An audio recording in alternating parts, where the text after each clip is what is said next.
মইন ভাই, আপনি জানেন যে মার্কিন যুক্তরাষ্ট্রে যাওয়া অনেকের জন্যই কিন্তু স্বপ্ন। যেটা যেকোনোভাবেই হোক।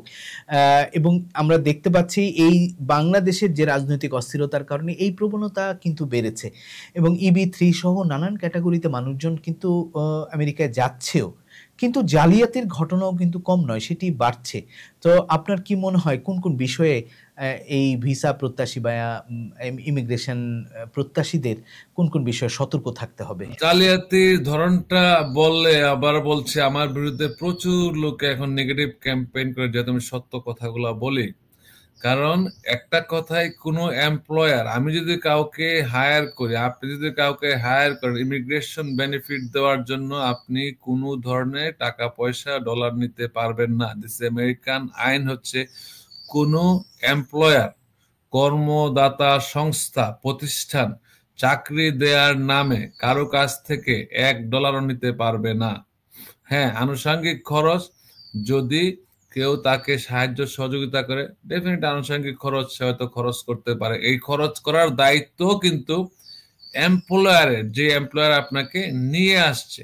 বাংলাদেশের ক্ষেত্রে উল্টা, বাংলাদেশের ক্ষেত্রে হয় কি, কাউ 20 লাখ, আমরা যারা শুনি, আমাদের কাছে অথেন্টিক তথ্য আমরা বললে আবার কাগজপত্র দিচ্ছে না, কিন্তু ফোনে বলে। আজকে সকালে একজন বললো আমেরিকা আসার পরে টেক্সাস কোনের কারো মাধ্যমে প্রতারিত হয়েছে। তারা করে আগেই টাকাটা নিয়ে নেয়, উইচ ইজ নট রাইট।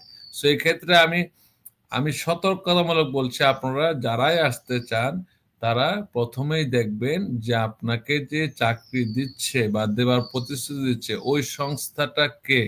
এখন এগুলা গুগলে সবকিছু পাওয়া যায়। আপনি যদি জানেন যে মঈন চৌধুরীকে জানতে চান, শুধু moinlaw.com টাইপ করবেন, আমি চেহারা সামনে চলে আসবে। সো সেম ভাবে, যদি কোনো চাকরিদার ছোট সংস্থা হলে, বড় সংস্থা হলে, বা এখানে যদি কেউ থাকে, তার মাধ্যমে খবর নেবেন যে আসলে এই প্রতিষ্ঠানটা ভায়াবল কি না। দেখা যায় যে একটা একটা একটা স্টোর বা একটা পিৎজা স্টোর বা একটা গ্যাস স্টেশন আজকে খুললো, কালকে সে বন্ধ, 2 বছর পরে সে বন্ধ হয়ে গেল। এবং সে যে কতজন আনার জন্য লেবার সার্টিফিকেট ফাইল করেছে আপনারা কিন্তু জানেন না। হয়তো 50 জন থেকে রেস্টুরেন্ট নামে টাকা নিল, তার দেখা গেলো আপনি আনতে পারবেন মাত্র 5 জন। সো 5 জনেরটা হয়তো অদূর ভবিষ্যতে হবে, বাকিটা শুধু টাকা দিয়েই শেষ, 5 লাখ টাকা আগে নিয়ে যাচ্ছে। কিন্তু আপনি যদি অ্যাটর্নির মাধ্যমে করেন, অ্যাটর্নি তার যদি এমপ্লয়ার আপনি থাকে, অ্যাটর্নির সাথে এমপ্লয়ারকে কমিউনিকেট করে দেন।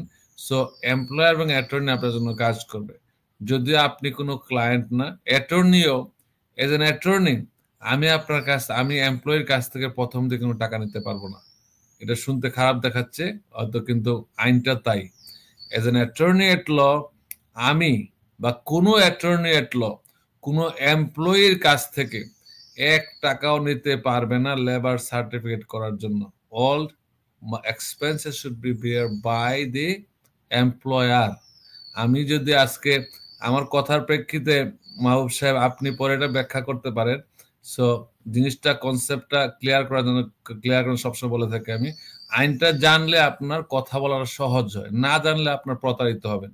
আপনি প্রতারককে দোষ দিচ্ছি না, আমি দোষ দিচ্ছি যারা প্রতারণার শিকার হচ্ছে, তারা জেনে শুনে প্রতারিত হচ্ছে। তাদেরকে যদি বলা হয় আপনি অ্যাটর্নির সাথে কথা বলেন, $100 কনসালটেশন দেন, না আমি ফ্রি, আপনি ফ্রি কথা বলেন, কাজ হলে $10 লাখ দিয়ে দেবো, আমরা এই ডলার আপনার চাই না। আপনি আগে বুঝেন আপনি কোয়ালিফাই কিনা, আপনি আসতে পারবেন কিনা, আপনার সুবিধা অসুবিধা আছে কিনা। এই কথাটা তারা বলতে, তারা বলে টাকা নেন, একসাথে প্রমিস করেন হয়ে যাবে। So this is wrong. আমি এই কথার কারণে আমি অনেকের শত্রু হচ্ছি। আইন জানুন, আইন মানুন, কোনো সময় প্রতারণা বা মিথ্যার আশ্রয় নেবেন না। এবং আইস যদি আপনাকে কোনো ধরনের প্রশ্ন করে অবশ্যই সত্য উত্তর দেবেন। মিথ্যা দিলে অনেক সমস্যা হতে পারে। আপনার সিটিজেন হলে অবশ্যই বলবেন না সিটিজেন, গ্রিন কার্ড থাকলে গ্রিন কার্ড দেখাবেন, ওয়ার্ক পারমিট থাকে ওয়ার্ক পারমিট দেখাবেন। কোনো ধরনের অ্যাপয়েন্টমেন্ট মিস করা যাবে না। যদি অ্যাপয়েন্টমেন্ট মিস করেন তাহলে আপনার ডিপোর্টেশন অবধারিত। আর যদি অ্যাপয়েন্টমেন্ট যান তাহলে সুযোগ আছে আপনি কথা বলার, তারা হয়তো কনভিন্সিয়াল আপনাকে অ্যারেস্ট করবে না। So be careful এবং help each other. Do not hurt each other. Wrong help always hurt. Thank you.